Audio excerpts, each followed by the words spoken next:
The hooligan. Booyah! Have a little hooligan. Oh, no, no, no, no, no, no. Joe You want Cocker to? died today. Yeah, I heard about that. I didn't really give a shit. It's just kind of interesting. Dude, I got into this big argument with one of my coworkers about the validity of kung fu in a street fight, Yeah. self-defense situation, and MMA. I told him it's bullshit in all three things. Yeah. He says it's a spiritual art that like lets you take more pain or some shit, and you know how to kick and punch, so you'd be able to beat up guys. But then my argument was you never hear like fighters being announced, like you never hear with a background in kung fu or kung fu master or like aikido even. You never hear like third degree black belt in aikido. You never hear that. Yeah. What do you think? I think it's more. It is more of like a It's a before demonstration art. like MMA and shit. Yeah, like nobody knew how to fight or whatever. Yeah, anything you do has an advantage over some idiot trying to mug you. But I don't know. Like if I did kung fu versus MMA, I think I'd probably lose a lot of fights. I think it's like Tai Chi too. Like Tai Chi is just kind of to look at, Yeah. to Well, harness your chi or whatever. that's why I got into wrestling because Mr. Ames said like 100% of fights start standing up, but like 90 of them end up on the fucking ground. Yeah, And Kung Fu has no ground game, so Ames is a cool guy. I love that. He like broke my fucking heart when his fucking daughter died. Jesus Christ, that was brutal. Oh, dude, I know. And the way he took it hard. I guess I would have too, but Yeah, and she was super cool too, man. She came into the she was wrestling room hot. like, She was hot. dude, she's like one of the prettiest chicks I've ever seen in my Yeah, fucking life, I dude. agree. She could like just stand there and do a backflip.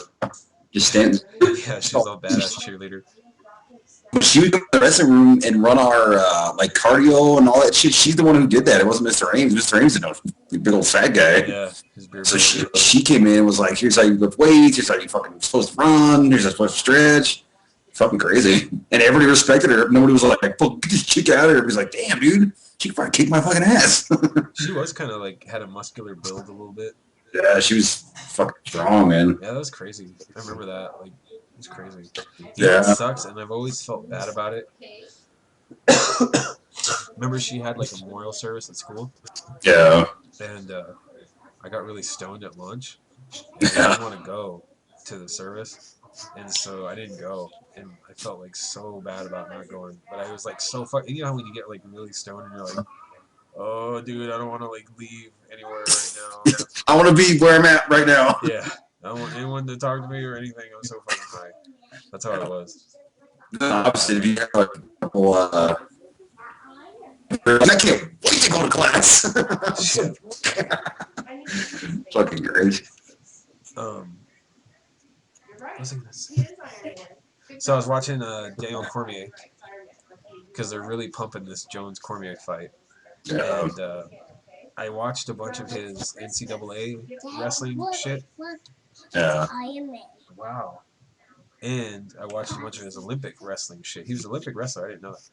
Yeah, he's a bad fucking wrestler, like So badass wrestler. every match I saw, he got his ass kicked in wrestling. Yeah. Then one of the videos I saw was a highlight video of him doing takedowns. It was like Daniel Cormier takedown highlights, and he was kicking everybody's ass, in the octagon. So maybe you have a point, dude. Like watching him take everybody down in UFC, and then watching like him get his ass kicked in wrestling. Um, He's supposedly like a really high level wrestler. I'm telling you, all the best dudes, all the champions, almost all wrestlers, almost fucking one of them. Brock Lesnar. Brock Lesnar, Randy Couture. I could name a fucking crazy list of people that were all wrestlers, all champions. It's So the best. I never saw it before, but because of the Jon Jones thing, like UFC is putting out a bunch of fights, old fights that I'd never seen before. Like they put out the that one, or they put out a Cormier and Henderson fight, and they put out a Jones and Machida fight. Did you ever see that? Mm, probably, yeah. I don't remember, but Dude, it was fucking badass. Like, I think it was in the third round. Jones was defending his title. He catches Machida with a punch. Machida goes down, and he immediately pops back up, and Jones gets a standing guillotine on him, and he Yeah. pushes him against the fence, and he like locks in this guillotine, right? And Machida's like trying to fight it off, and then he just kind of like stops, and it's John McCarthy, and he's like looking, and you can see like at the camera angle, the people in the crowd are like, he's out, he's out, like that. And so McCarthy like stops it, and Jones lets him go, and he just like slumps. He's just all boom, and like slumps to the ground, and Jones just walks off. It was fucking badass, dude. That's the kind of shit I like to see. Yeah, and that's just kind of coming back too. I haven't really missed a lot of UFCs. Like I watched probably 90% of them, but for a couple of years there, it just got boring because everybody's doing jujitsu, and that's all it was. Just rolling around. But it's starting to get back, and everyone wanting to stand up and knock people out. And I think a lot of that Dana White giving out all that fucking money. The bonuses, Knockout tonight, $60,000. Rest of the match of the night, $60,000 extra. I think the knockout bonus is the same as the submission bonus. I think. I think they're all the same. I think it's either 60 or 80 grand for submission, fight of the night, or knockout of the night. I think it's all just what I think. The more talented guys get more money. I forget. Like if the card's all stacked, it's like, well, since it's such a stacked card, tonight it's going to be 80,000, but just boring fights like 60,000. That's a gigantic bonus. And they already make over 100,000 a year, Yeah. and extra 60 grand on top of that. Fuck. I forget who it was, but I saw it was a UFC guy, and he was like, "I want $1 million to fight whoever," or he said he wasn't going to fight for less than $1 million or something. No, I was like, "Fuck, dude." that's fucking. They were showing that ESPN Cormier Jones interview, Yeah. and like Jones was sitting there all, "I want to apologize for my actions, and it was very disrespectful, and I want to apologize to my fans," like that, you know. And Cormier, it's like a split screen, and Cormier's in the side all. Whatever, dude. Your eye roll, you know. Yeah. Like this thing, like what had happened 2 minutes before, and Jones had his little mic off, and they were like, "Hey, you got to do another segment or whatever." Thank you. And he's like, "Oh, okay." And so he puts his mic back on, and he's all, "Hey, you still there, pussy?" And Cormier's all, "Yeah, I'm here." And he's like, "Oh, okay, you fucking pussy." Blah. And he was just like calling him a pussy, and Cormier's like, "You are such a fucking fake faggot." And they just like go back and forth. And then he said, "I wish they would let me." Cormier said, "I wish they'd let me next door so I could spit on your face."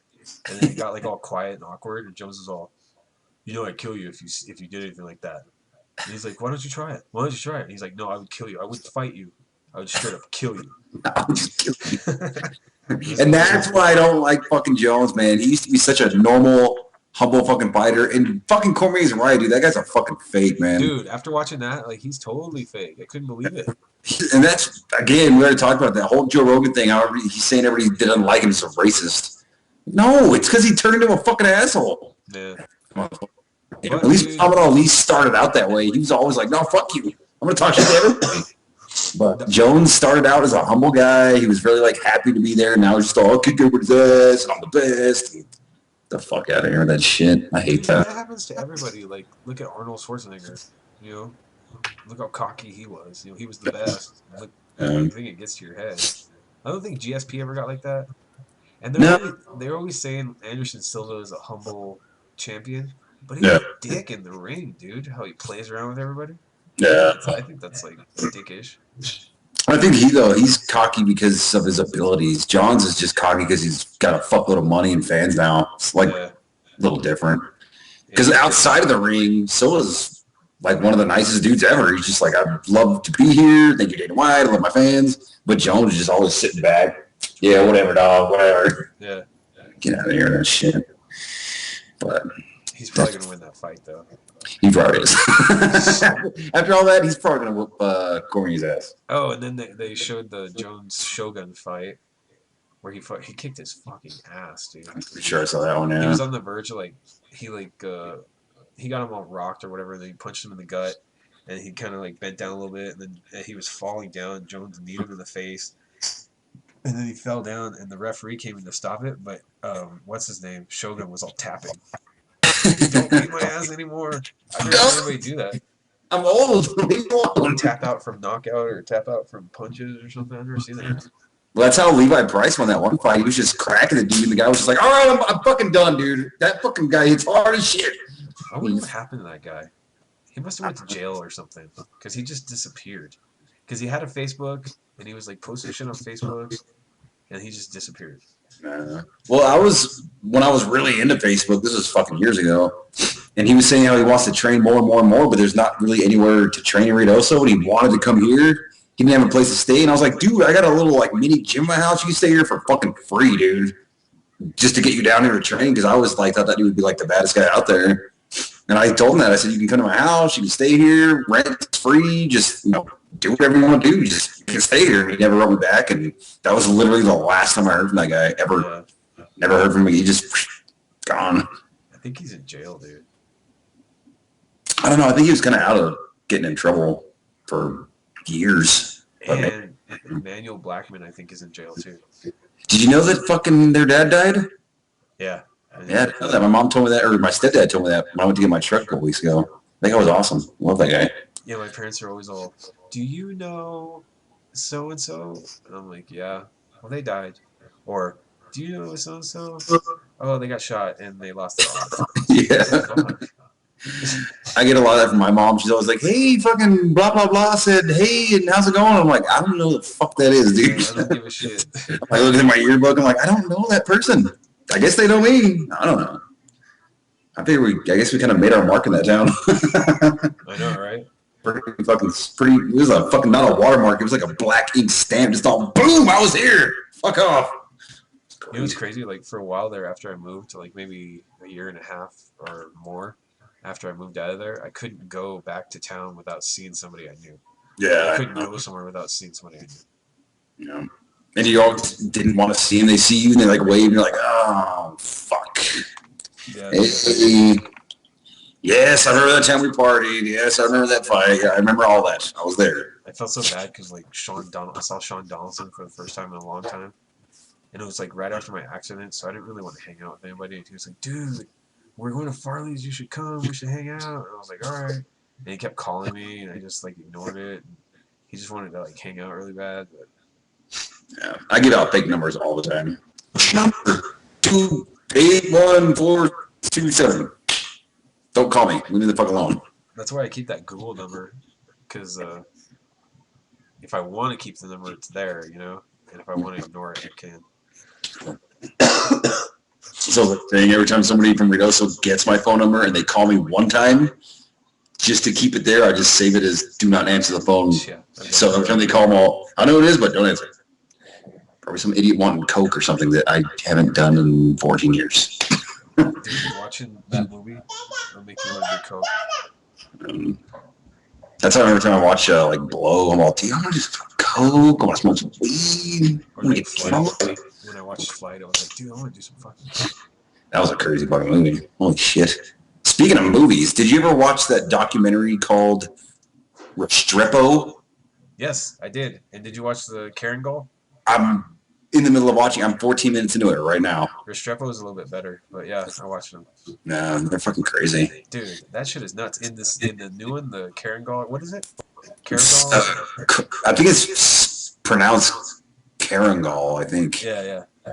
They talk about how shitty the conditions were. Like, they didn't have running water or electricity or fucking anything there, dude. They were just, like, camping out there for fucking 6 months. So, here's 500,000 bullets. We'll bring you another 500,000 in 2 weeks. Did you see that guy, like, they got into that firefight and the guy was all crying? I saw that in Restrepo, yeah. Yeah, in Restrepo. So, like, in shock. So, I saw, like, a clip of that on YouTube, and all these people were commenting about how much of a pussy he was and shit. I was like, dude, come on. I was like fucking 21 years old. He should be at a bar, not there. Dude, I fucking fire a gun without earplugs and I cry, you know? Yeah, it's crazy. I always think about that, like how I was that fucking close to being in the military, but apparently I'm a criminal, so I didn't get to go. Dude, and then 2001, like, we would have been in during that time. And it was right after that, because I joined the Navy, because like 5 people I knew went to the Navy. I was like, I thought I'd do the Navy. They're like, no, you can't do it. So I tried the Army, and they said, no, you can't do it. Sorry, whatever happened. But the Marines guy was all, I don't give a fuck, dude. I'll take you. And I was like, we'll fix you. Man, you guys are crazier than shit. He was an old military Marine. He was like probably 60. He's just like, dude, I went to Hastings after my interview with the Navy guy. I was like, all right, it's done. I went to the fucking Hastings, and he fucking